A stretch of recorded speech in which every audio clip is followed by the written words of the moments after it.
Hello, my people. You saw my announcement about Swami David, Guru Dev. See, the feels like ego, even though it isn't. Yes, I am an awakened one. Despite all the ego problems that are there, that's how it is. That's what I'm supposed to talk about today, so I'll talk about this instead. To live in this material world, you're always going to need a body and an ego and a brain and all this. Those things cannot be redeemed. Illness is a part of life. To a point, we can manipulate that with our spiritual selves, but these things are just meant to not last. I'm going to age and I'm going to die at some point physically, and my ego will always be my ego. It will always be neurotic. It will always be angry. It will always be sexually bent. It will always be what it is. And willpower, trying to say, well, I'm not going to be angry today. I'm not gonna, I don't know, I can't think, spend money irresponsibly, let's say, those things. It doesn't work. We always fall on our face for some reason. I say the reason is you must simply awaken. When you have yourself, I mean the big self, beyond ego, when you know, I don't mean know in words or from books, but when you truly become silent and you realize, again, it's self-realization. It's the word, isn't it? Self-realization. Those things, I hate to take from Ram Dass, he calls them little schmooze. As opposed to being this terrifying habit, this terrifying pain that bothers you like a big gorilla or a tiger or something. It's a little schmoo that comes to visit you. And you're like, oh, hello, anger, how are you? Hi, sexual twistedness, how are you? And you invite them in for tea, Ram Dass says. And he's right. You expand. Well, we call it expansion of consciousness. You're already that. But to see that, you must be still and stay still for a time. A little bit each day.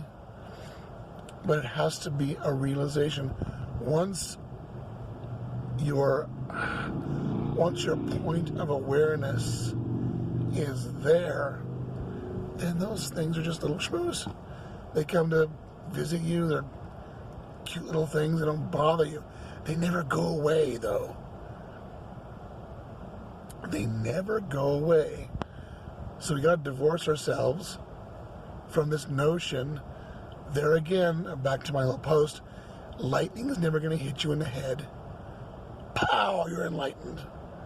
I finally chanted enough. I read all the books. I did all the work. And now finally through effort, after saying Ram 1 million times, I'm finally there. It really isn't like that. The ego has to perceive things that way in terms of distance, size, measuring. Well, you did this, now you did this. It's like weightlifting. It's nothing of the sort. It is self-realization. Don't judge yourself because you're not there. That's just another ego trap. When am I going to get there? Well, if the masters are right, and I believe they are, this rings true in my consciousness as well. You'll get there when you're supposed to get there. And not 1 second earlier. And not 1 second later. Love yourself.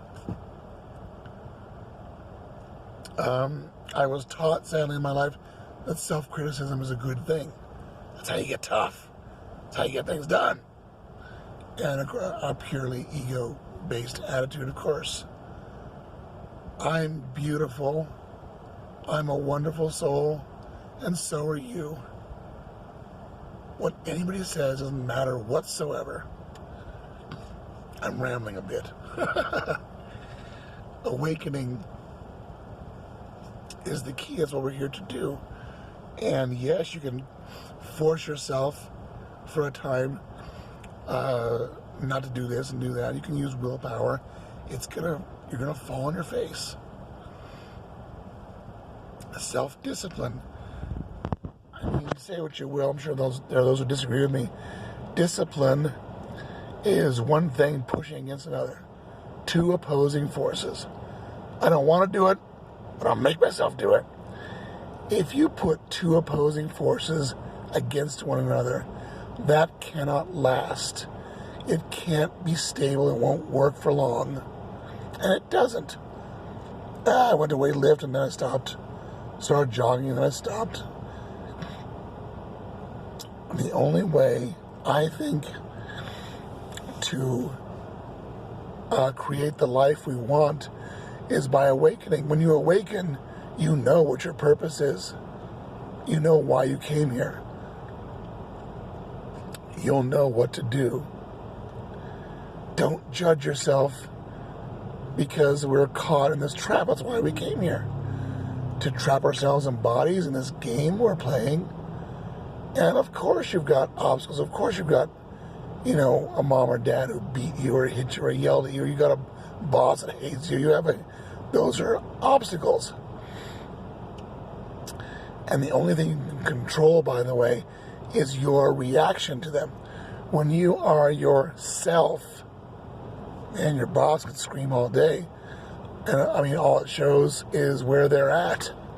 It shows the fear and pain they have. Has nothing to do with you. The fact your goals seem difficult, well, that is an ego-based perception that $1 million is difficult to achieve. It really isn't.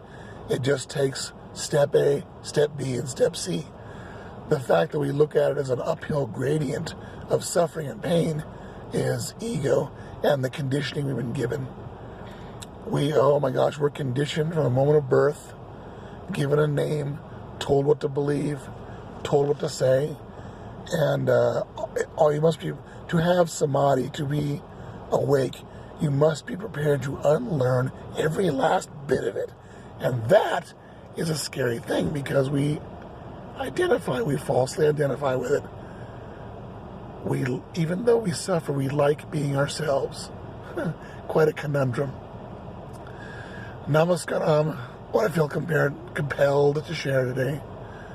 I love you all, and my only goal is to help others be free. Namaskaram.